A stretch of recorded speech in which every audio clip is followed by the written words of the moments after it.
Assalamualaikum warahmatullahi wabarakatuh. Yang terhormat kepada Bapak Acep Roni Hamdani MPD, selaku dosen mata kuliah kewirausahaan, dan tidak lupa teman-teman sekelas yang saya cintai dan juga saya banggakan. Pada siang hari ini, kelompok 3 akan mempresentasikan hasil diskusi mengenai komunikasi. Sebelum memasuki materi, izinkan saya memperkenalkan rekan saya dari kelompok 3 terlebih dahulu. Yang pertama ada Eta Erlita dengan nomor NPM 205060034 selaku pemateri pertama. Yang kedua ada Maya Destari dengan nomor NPM 205060013 selaku pemateri kedua. Dan terakhir ada saya sendiri Anggia Lukita Dewi dengan nomor NPM 205060025 selaku pemateri ketiga. Baik, kepada pemateri pertama saya persilakan. Assalamualaikum warahmatullahi wabarakatuh. Perkenalkan, saya Eta Erlita dengan NIM 205600034. Di sini saya akan menjelaskan tentang pengertian komunikasi usaha. Jadi, komunikasi adalah suatu proses penyampaian dan penerimaan pesan atau informasi di antara dua orang atau lebih dengan harapan terjadinya pengaruh yang positif atau menimbulkan efek tertentu. Yang diharapkan oleh komunikasi adalah persepsi dan apresiasi. Dalam usaha atau bisnis, komunikasi adalah proses penyampaian informasi yang digunakan untuk membangun partnership, sumber daya intelektual untuk mempromosikan satu gagasan, suatu produk, servis atau suatu organisasi dengan sasaran untuk menciptakan nilai bagi bisnis yang dijalankan. Faktor dalam berkomunikasi. Komunikasi meliputi 5 unsur, kemudian dikenal dengan formula 5W plus 1H, yaitu 1. Wo, yaitu siapa. 2. What, yaitu apa. Yang ketiga, where, di mana. Yang keempat, why, mengapa. Yang kelima, when, kapan. Dan yang terakhir adalah how, yaitu bagaimana.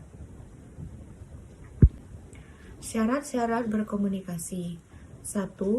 Pesan yang disampaikan hendaknya dapat membangkitkan keinginan pribadi pihak sasaran dan menyarankan beberapa cara untuk memperolehnya. Yang kedua, pesan yang disampaikan harus dirancang terlebih dahulu dan disampaikan sedemikian rupa sehingga dapat menarik perhatian sasaran yang dimaksud. Yang ketiga, pesan yang disampaikan harus menggunakan tanda-tanda yang disesuaikan dengan pengalaman yang sama antara yang memberi pesan dan orang yang menerima pesan, sehingga sama-sama mengerti. Yang keempat, pesan yang disampaikan hendaknya mewujudkan dan menunjukkan suatu jalan untuk memperoleh keinginan yang layak. Baik, selanjutnya ada teknik komunikasi. Yang pertama ada teknik asosiasi. Teknik asosiasi ini penyajian pesan komunikan dengan cara menumpangkannya pada suatu objek atau peristiwa yang menarik perhatian khalayak ramai. Yang kedua ada teknik integrasi. Yang dimaksud dengan integrasi di sini adalah kemampuan komunikator untuk menyatukan diri secara komunikatif dengan komunikan. Selanjutnya macam-macam komunikasi. Yang pertama ada komunikasi tertulis. Komunikasi tertulis adalah komunikasi menggunakan lambang, huruf. Misalnya jika akan menyampaikan pesan melalui surat biasanya menggunakan huruf-huruf atau abjad dan lain sebagainya. Yang kedua ada komunikasi lisan. Komunikasi lisan adalah komunikasi berbentuk pembicaraan langsung, ceramah, diskusi kelompok, dan lain sebagainya. Yang terakhir ada komunikasi gambar. Kadang-kadang berkomunikasi secara tertulis sulit dilaksanakan, sehingga untuk itu perlu dilaksanakan dengan komunikasi bergambar. Selanjutnya ada proses berkomunikasi. Yang pertama proses berkomunikasi primer. Proses komunikasi primer adalah proses penyampaian pikiran oleh wirausaha atau komunikator kepada masyarakat, konsumen, atau komunikan dengan menggunakan nama lambang sebagai media atau saluran. Yang kedua ada proses komunikasi sekunder.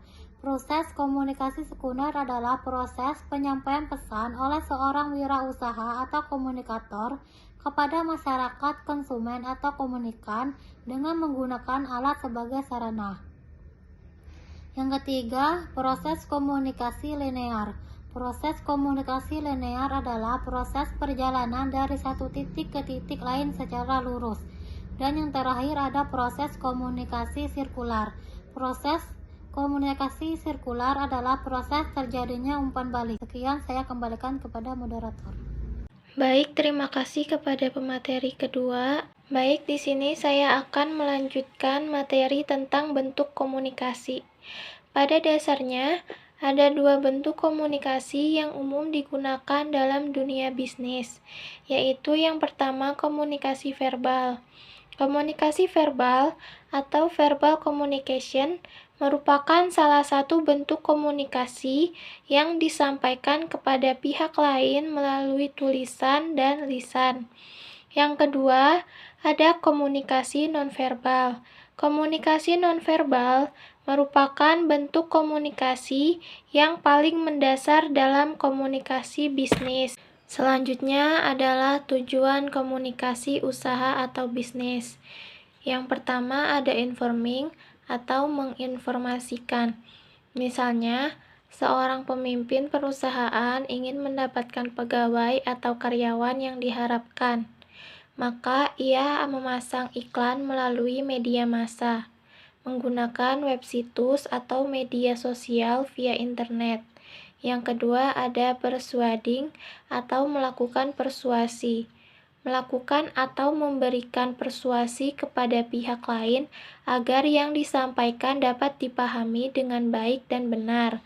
Hal ini sering dilakukan terutama yang berhubungan dengan penegasan konfirmasi pesanan pelanggan atau negosiasi, agar masing-masing pihak mendapatkan manfaat secara tanpa ada yang dirugikan. Yang ketiga ada collaborating atau berkolaborasi. Tujuan komunikasi bisnis yang ketiga ini adalah melakukan kolaborasi atau kerjasama bisnis dengan orang lain. Selain itu, tujuan komunikasi bisnis dapat dibagi menjadi tujuan umum dan tujuan khusus. Yang pertama, tujuan umum komunikasi bisnis yakni mendukung tujuan bisnis agar lebih efektif dan efisien dalam rangka memperbaiki pengelolaan bisnis. Yang kedua, tujuan khusus komunikasi bisnis yakni menciptakan interaksi atau hubungan dalam perusahaan. Hubungan antara perusahaan dengan konsumen, perusahaan dengan lembaga pemerintah, sesama dunia usaha, serta dengan lingkungan sehingga tercipta hubungan harmonis yang akan makin meningkatnya pertumbuhan bisnis. Baik, dari materi di atas dapat disimpulkan bahwa berkomunikasi dapat mengubah tingkah laku baik secara individu maupun secara kelompok.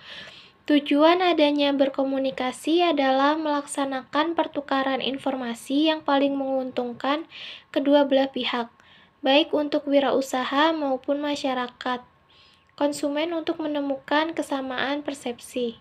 Apabila antara komunikan dan komunikator tidak ada kesesuaian, maka masalah ini disebut salah komunikasi. Dengan perkataan lain, berkomunikasi dianggap berhasil apabila tujuan yang diinginkan wirausahawan mendapatkan tanggapan positif dari masyarakat konsumen. Berkomunikasi yang dianggap baik adalah berkomunikasi yang secara langsung, timbal balik, dan terus-menerus dapat menciptakan saling pengertian semua pihak. Baik, sekian presentasi dari kelompok 3 yang dapat kami sampaikan. Bila ada kekurangan kata atau kesalahan kata, mohon dimaafkan. Saya tutup. Wabillahi taufiq wal hidayah. Wassalamualaikum warahmatullahi wabarakatuh.